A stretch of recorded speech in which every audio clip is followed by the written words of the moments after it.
Oakland, California sure does have a homeless problem.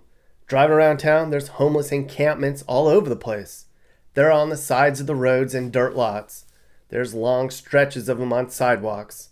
Some are in tents, some are in RVs, some are actual encampments with makeshift structures where hundreds of people gather into communities.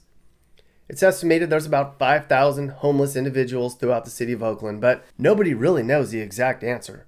And the number of people on the streets in Oakland's nearly doubled in the last 2 years alone. A lot of that has to do with the high cost of living in the Bay Area. Apartments that were once $1,000 a month now cost closer to $3,000 a month. A lot of the homeless are addicts, but there's no real one reason homelessness is so high in Oakland. If you ask 10 homeless people why they live on the streets, you're going to get 10 different answers. Look at this one in West Oakland. This one is sort of sanctioned by the city, meaning they don't run them off. Sometimes it's easier to keep them in one place so they can monitor them and provide support. But this problem's impacting the community in a big way.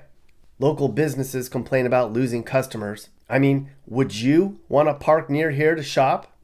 Residents complain about homeless people stealing from them. Neighbors complain about loud noise and trash. Some say helping the homeless is backfiring. And the Oakland police are already stretched thin because of low numbers. There's many reasons for that. Vaccine mandates, early retirements, and being defunded. Now, I spent 2 days driving around Oakland looking at how run down this once proud city's become. And along the way, I recorded all the homeless camps I saw.